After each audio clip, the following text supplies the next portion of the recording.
ஓம் ஸ்ரீ ராகவேந்திராய நமக. பிருந்தாவன பிரவேச நிகழ்வுக்கு தயாராகி தன்னை வாஞ்சையோடு பார்த்த பக்தர்களுக்கு அருளுரை வழங்கிய நிகழ்வுகளை எல்லாம் நேற்றைய உரையில் நாம் பார்த்தோம். வாருங்கள், தொடர்ந்து அவருடைய பிருந்தாவன பிரவேசத்துக்குள் நாமும் செல்வோம். ஸ்ரீ ராகவேந்தர் தன்னுடைய அருளுரையை முடித்துக் கொண்டார்.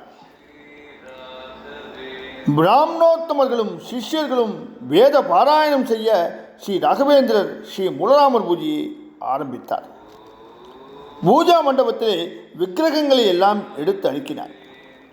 ஸ்ரீ மூலராமர், திக்விஜயராமர், ஜெயராமர், ஸ்ரீ சந்தான கோபாலர் போன்ற விக்கிரகங்களுக்கும் சாலா கிராமங்களுக்கும் எல்லாவித அபிஷேக ஆராதனைகளையும் செய்து முடித்தார். பின்னர் அருகிலே இருந்த சிஷ்யரை அழைத்தார். தன்னுடைய வீணையை எடுத்து வருமாறு பணித்தார்.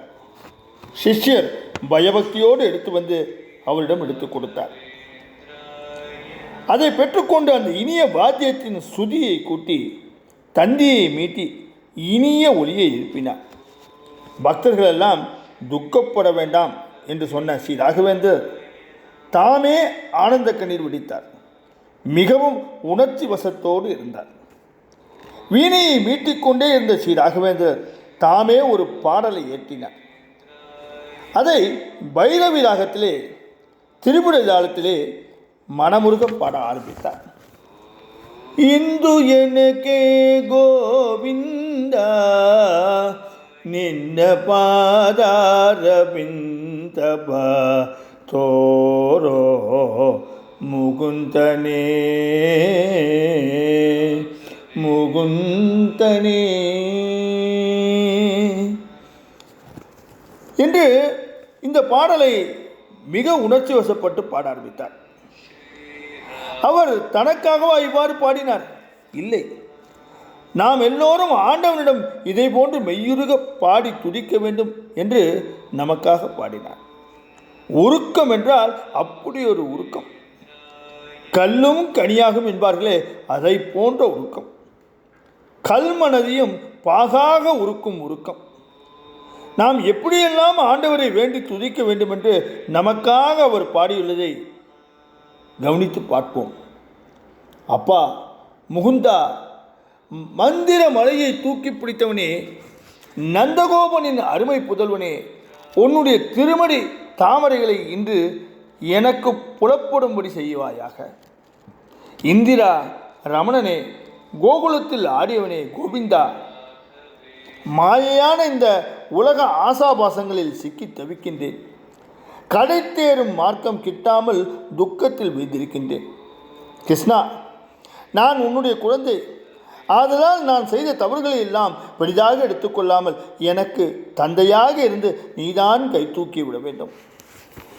நான் முட்டாள்தனமாக கோழையைப் போல வாழ்ந்துவிட்டேன். ஹரியே, உன்னிடம் நான் பரிபூர்ண பக்தி கொள்ளவில்லை. உன்னை காணாத கண்களை பெற்றவனாகிவிட்டேன். உனது புகழை பாடாத வாயினை பெற்றவனாகி இருந்தேன். பார்த்தனுக்கு சாரதியாக விளங்கிய கிருஷ்ணா, தண்டனிட்டு நான் உன்னிடம் கேட்டுக்கொள்கின்றேன். சீரான பாதையில் செல்லாத காரணத்தால் இந்த மானிட வாழ்க்கையில் யாருக்கும் உபயோகப்படாமல் பாரமாகவே இருந்துவிட்டேன். வேணுகோபாலா, உன்னை விட்டால் என்னை காப்பாற்ற வேறு நாதி இல்லை. எனக்கும் உன்னை விட்டால் யாரும் இல்லை.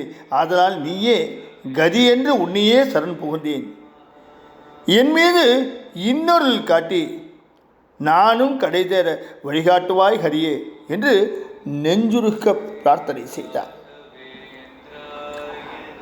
நமது பிரார்த்தனை எவ்வாறு இருக்க வேண்டும் என்பதற்காக ஸ்ரீ ராகவேந்திரர் தானே இயற்றி பைரவி ராகத்தில் திருவிடை தாளத்தில் உள்ளத்தை உருக்குவது போல பாடியதை கேட்ட பக்தர்கள் எல்லோரும் கண்ணீர் வடித்ததில் ஆச்சரியமே இல்லை. ஆனால் அங்கே ஒரு ஆச்சரியம் நிகழ்ந்தது. ஸ்ரீ ராகவேந்திரனின் பாடலை கேட்டு பூஜையில் இருந்த ஸ்ரீ சந்தான கோபாலகிருஷ்ணரே நர்த்தனமாடத் துவங்கிவிட்டார். இந்த அரிய நிகழ்வை நாளைய உரையில் தொடர்ந்து பார்க்க இருக்கின்றோம். ஓம் ஸ்ரீ ராகவேந்திராய நமக. ஓம் ஸ்ரீ ராகவேந்திராய நமக. ஓம் ஸ்ரீ ராகவேந்திராய நமக.